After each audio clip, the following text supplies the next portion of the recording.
আসসালামু আলাইকুম বন্ধুরা, আশা করি আপনারা সকলেই ভালো আছেন। প্রিয় শ্রোতা, গত পর্বে আমরা আলোচনা করেছি বিশ্বনবী হজরত মুহাম্মদ সাল্লাল্লাহু আলাইহি ওয়াসাল্লামের কিছু অলৌকিক মুজিজা সম্পর্কে বিস্তারিত। তার ওই ধারাবাহিকতায় আজকের পর্বেও আমরা আল্লাহর রাসূলের বেশ কয়েকটি অলৌকিক ঘটনা সম্পর্কে আলোচনা করার চেষ্টা করব ইনশাআল্লাহ। এর পাশাপাশি রাসূল কর্তৃক ১০০টি সহিহ হাদিস সম্পর্কে আপনাদের অবগত করব। তাই সম্পূর্ণ ভিডিওটি শেষ পর্যন্ত দেখার অনুরোধ রইল। বিশ্বনবী হজরত মুহাম্মদ সাল্লাল্লাহু আলাইহি ওয়াসাল্লামের অলৌকিক মুজিজা ছিল তিনি যে ভবিষ্যৎবাণী করতেন তা সর্বদাই সত্য হতো। সাফিনা রাদিয়াল্লাহু তাআলা আনহা বর্ণনা করেন যে যখন নবী সাল্লাল্লাহু আলাইহি ওয়াসাল্লাম মদিনায় মসজিদ নির্মাণ করছিলেন এবং এর ভিত্তি খনন করা হয়েছিল, তখন রাসূলুল্লাহ সাল্লাল্লাহু আলাইহি ওয়াসাল্লাম নিজ হাতে একটি পাথর বসিয়েছিলেন। তারপর তিনি আবু বকর রাদিয়াল্লাহু তাআলা আনহুকে নির্দেশ দেন তার পাথরের পাশে একটি পাথর রাখতে। তাই আবু বকর রাদিয়াল্লাহু তাআলা আনহু পাথরটি তার পাথরের পাশে রাখলেন। অতঃপর তিনি ওমর রাদিয়াল্লাহু তাআলা আনহুকে আবু বকরের পাথরের পাশে একটি পাথর রাখার নির্দেশ দিলেন এবং তিনি সেটি সেখানে রাখলেন। এবং তারপর তিনি ওসমান রাদিয়াল্লাহু তাআলা আনহুকে নির্দেশ দিলেন যে তিনি তার পাথরটি ওমরের পাথরের পাশে রাখেন। তখন রাসূলুল্লাহ সাল্লাল্লাহু আলাইহি ওয়াসাল্লাম বললেন, এরাই হবে খলিফা। এবং তিনি যেভাবে বলেছিলেন সবকিছু একইভাবে ঘটেছিল। আনাস বিন মালিক রাদিয়াল্লাহু তাআলা আনহু বর্ণনা করেন যে একদিন রাসূলুল্লাহ সাল্লাল্লাহু আলাইহি ওয়াসাল্লাম উহুদ পাহাড়ে আরোহণ করলেন। আবু বকর, ওমর ও উসমান রাদিয়াল্লাহু তাআলা আনহু তার সাথে ছিলেন। হঠাৎ পাহাড় কাঁপতে শুরু করল। রাসূল সাল্লাল্লাহু আলাইহি ওয়াসাল্লাম পা দিয়ে পাহাড়ে আঘাত করলেন এবং বললেন, হে উহুদ পাহাড়, শান্ত হও। হে উহুদ, শান্ত হও। তোমাদের ওপর একজন নবী, একজন সিদ্দিক এবং 2 জন শহীদ রয়েছেন। সুতরাং এই সব সত্য হয়েছিল এবং ওমর রাদিয়াল্লাহু তাআলা আনহু একজন জরথুস্ট্রীয়ের হাতে এবং উসমান রাদিয়াল্লাহু তাআলা আনহু বিদ্রোহীদের হাতে শহীদ হন। সহিহ বুখারী। সৈয়দা আয়েশা রাদিয়াল্লাহু তাআলা আনহা বর্ণনা করেন যে নবী সাল্লাল্লাহু আলাইহি ওয়াসাল্লাম উসমান রাদিয়াল্লাহু তাআলা আনহুকে বললেন, হে উসমান, নিঃসন্দেহে আল্লাহ তাআলা তোমাকে একটি পোশাক পরিয়ে দেবেন। অতঃপর যদি মুনাফিকরা চায় তুমি সেই পোশাকটি খুলে ফেলো, তবে আমাকে না দেখা পর্যন্ত তা খুলবে না।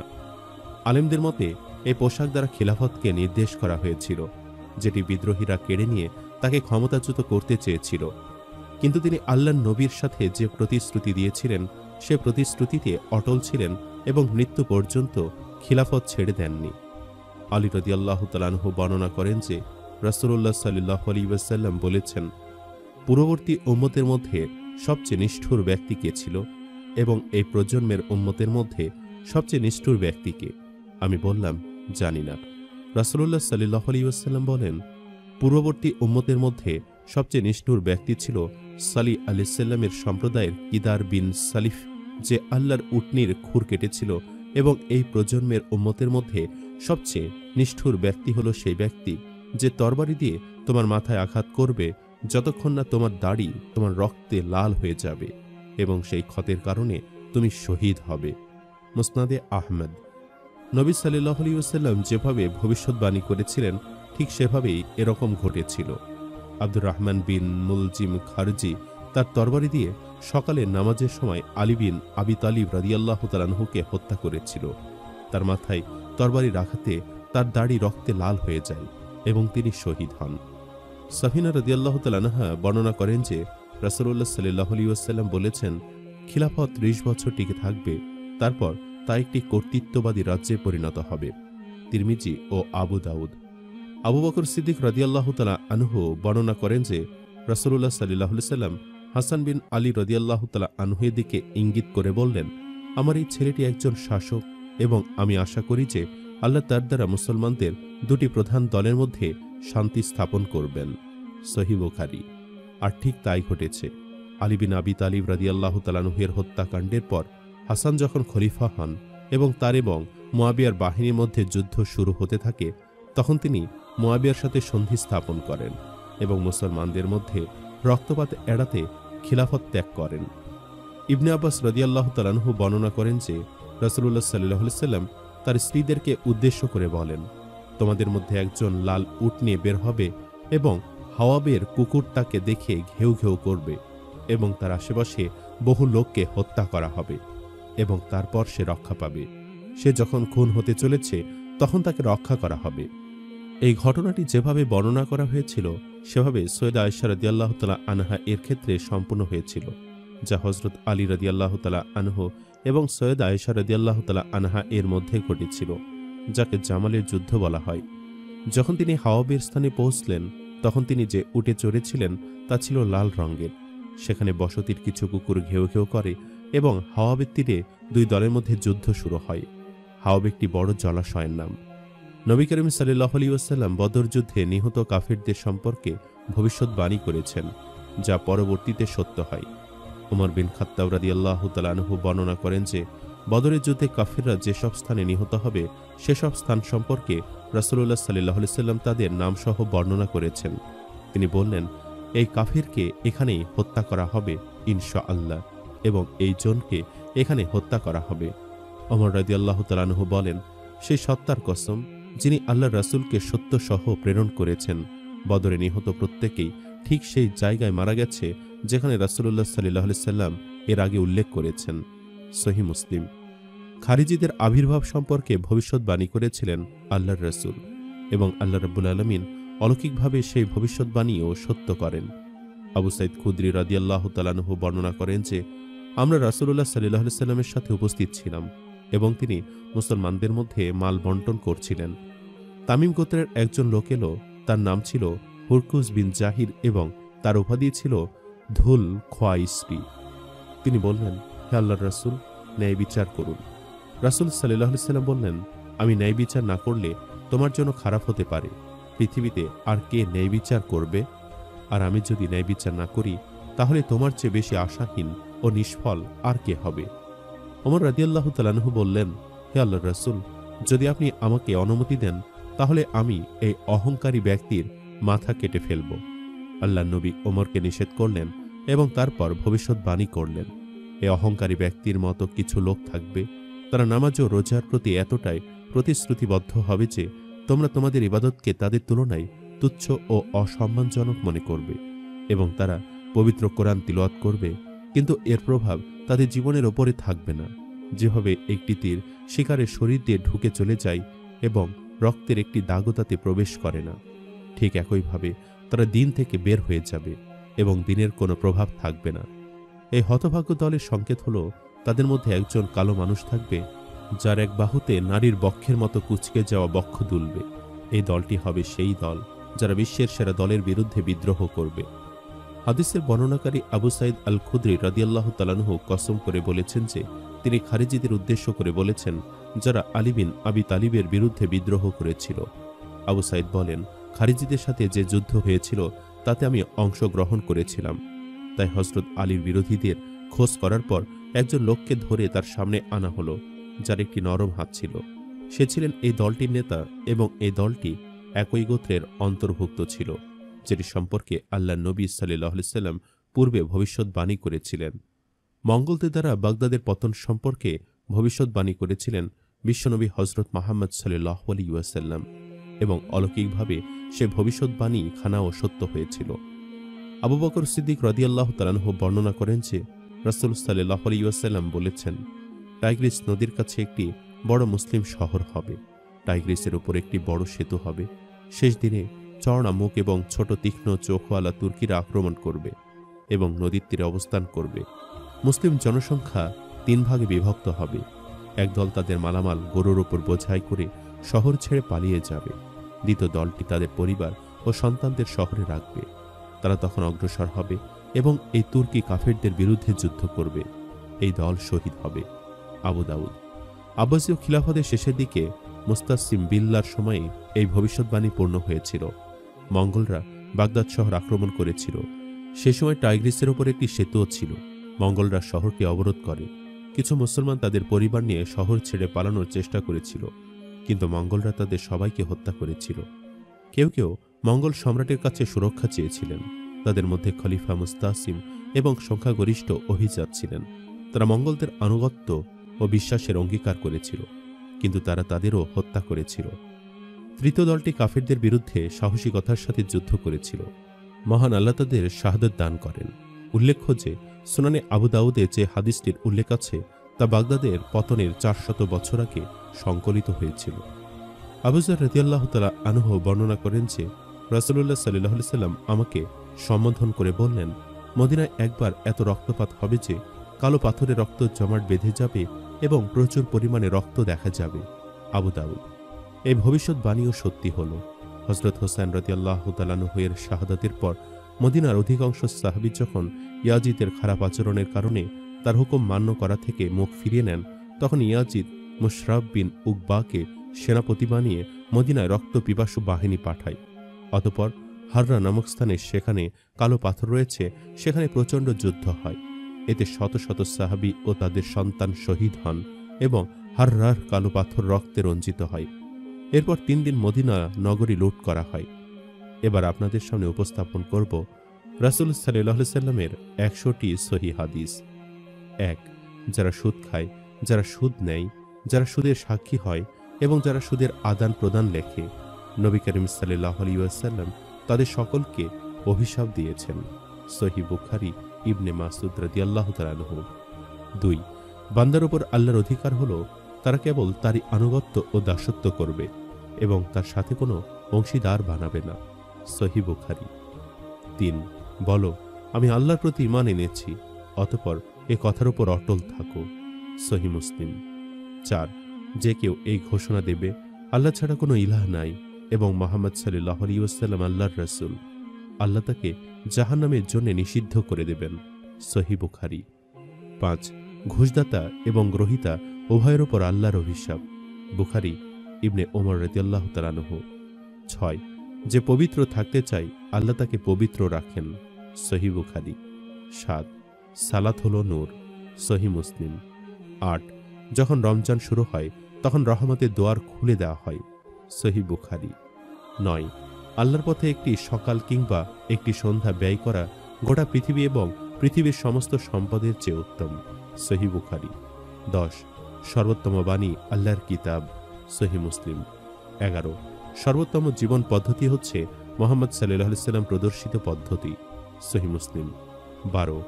যে আমার আনুগত্য করল সে আল্লাহর আনুগত্য করল। সহিহ বুখারী। 13. যে আমাকে অমান্য করল সে আল্লাহকে অমান্য করল। সহিহ বুখারী। 14. যে আমার সুন্নতকে ভালোবাসলো সে আমাকে ভালোবাসলো।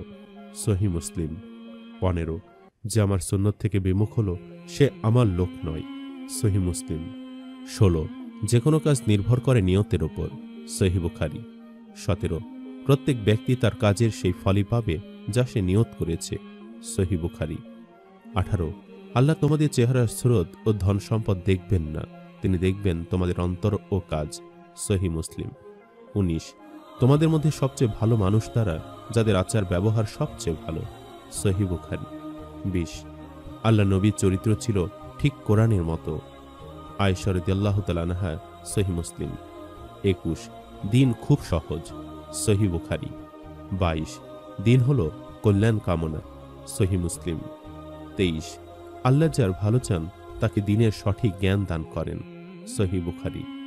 24. দুনিয়া মুমিনের জন্য কারাগার আর কাফিরের বেহেশত। সহিহ মুসলিম। 25. দুনিয়াতে এমনভাবে জীবন যাপন করো যেন তুমি একজন গরিব কিংবা পথিক। সহিহ বুখারী। 26. পৃথিবীতে মসজিদগুলোই আল্লাহর সবচাইতে প্রিয় জায়গা। সহিহ মুসলিম। 27. আমার জন্য গোটা পৃথিবীকে সিজদার জায়গা এবং পবিত্র করে দেওয়া হয়েছে। সহিহ বুখারী। 28.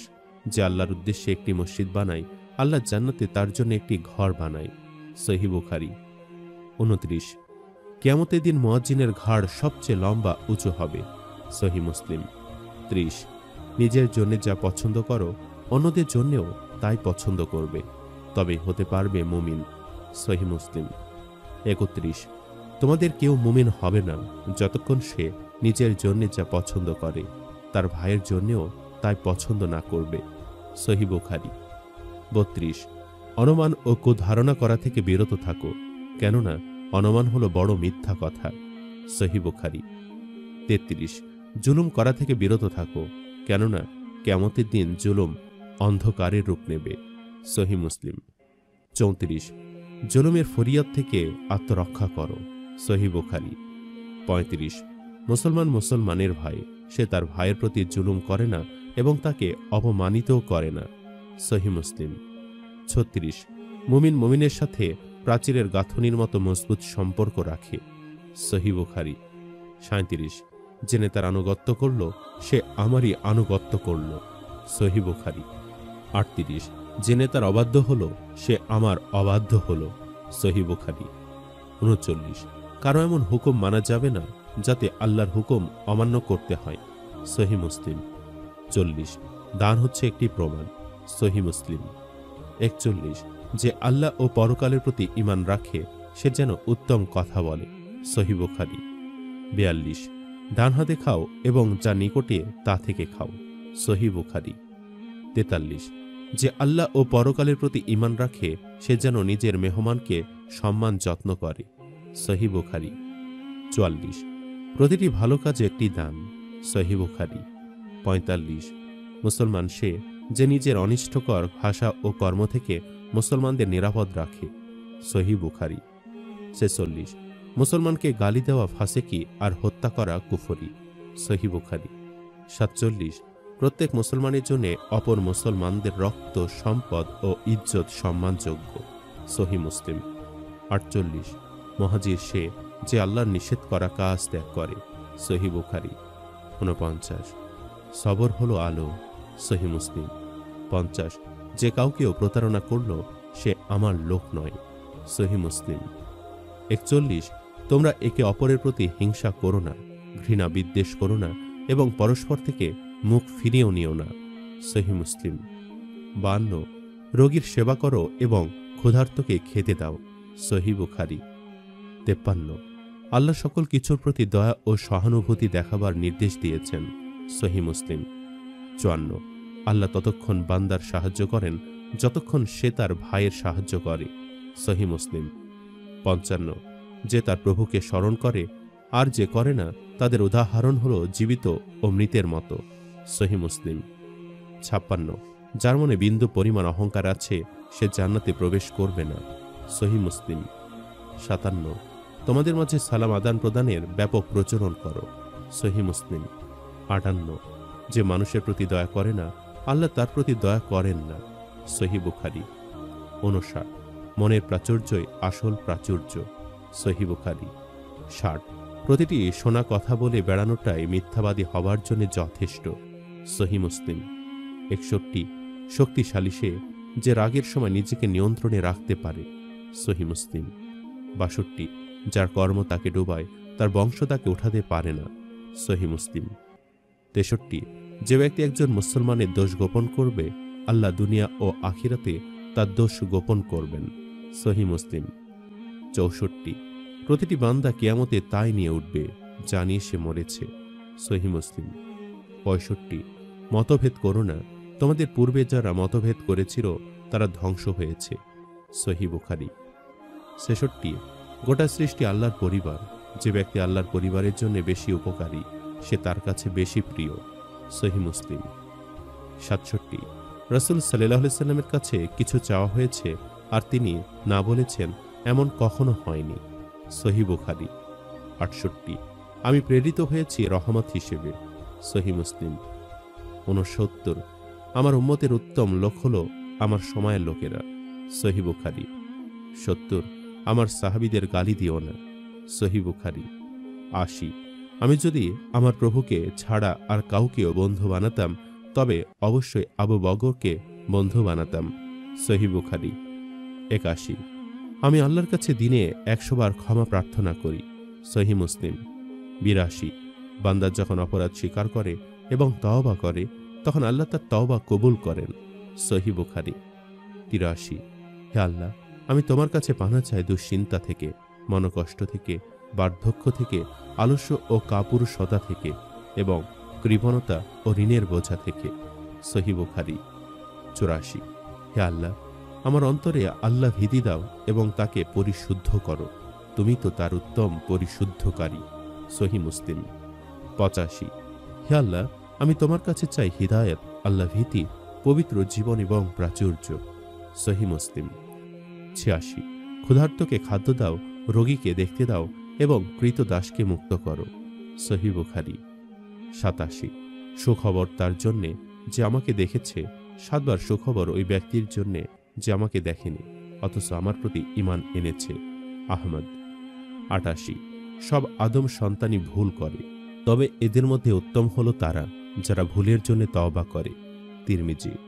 89 ওগো আল্লাহ, আমাকে ক্ষমা করে দাও, আমার প্রতি দয়া করো, আমাকে সঠিক পথ দেখাও, আমাকে স্বস্তি দান করো এবং আমাকে জীবিকা দাও। সহিহ মুসলিম। 90 কোনো কিছুকে অশুভ, অমঙ্গল বা কুলক্ষণ গণ্য করিও না, ঐরূপ ধারণা অলীক ভিত্তিহীন। সহিহ বুখারী। 91 মুসলমান মুসলমানের ভাই। সহিহ বুখারী। 92 মুসলমান মুসলমানের ভাই, সে তার ভাইয়ের প্রতি জুলুম করে না এবং তাকে অপমানিতও করে না। সহিহ মুসলিম। 93 জুলুম করা থেকে বিরত থাকো, কেননা কিয়ামতের দিন জুলুম অন্ধকারের রূপ নেবে। সহিহ মুসলিম। 94 মজলুমের ফরিয়াদ থেকে আত্মরক্ষা করো। সহিহ বুখারী। 95 পৃথিবীতে মসজিদগুলোই আল্লাহর সবচাইতে প্রিয় জায়গা। সহিহ মুসলিম। 96 আমার জন্য গোটা পৃথিবীকে সিজদার জায়গা এবং পবিত্র করে দেওয়া হয়েছে। সহিহ বুখারী। 97 প্রত্যেক ব্যক্তি তার কাজের সেই ফলই পাবে যা সে নিয়ত করেছে। সহিহ বুখারী। 98 যে লড়ে যায় আল্লাহর বাণীকে বিজয়ী করার জন্যে, সেই আল্লাহর পথে জিহাদ করে। সহিহ বুখারী। 99 যে আমার সুন্নত থেকে বিমুখ হলো সে আমার লোক নয়। সহিহ মুসলিম। 100 আল্লাহর পথে একটি সকাল কিংবা একটি সন্ধ্যা ব্যয় করা গোটা পৃথিবী এবং পৃথিবীর সমস্ত সম্পদের চেয়ে উত্তম। সহিহ বুখারী। প্রিয় শ্রোতা, এতক্ষণ আলোচনা করেছি আল্লাহ রাসূলের বেশ কয়েকটি অলৌকিক মুজিজা এবং বিশ্বনবী হযরত মুহাম্মদ সাল্লাল্লাহু আলাইহি সাল্লামের 100টি সহিহ হাদিস। পরবর্তী পর্বতে আমরা আলোচনা করব বিশ্বনবী হযরত মুহাম্মদ সাল্লাল্লাহু আলাইহি সাল্লাম সকাল এবং সন্ধ্যায় যে দোয়াগুলো পড়তেন সে দোয়াগুলো সম্পর্কে বিস্তারিত। তাই অন্তিম এবং শেষ পর্বটি দেখার জন্য আপনাদের আমন্ত্রণ রইল। ধন্যবাদ।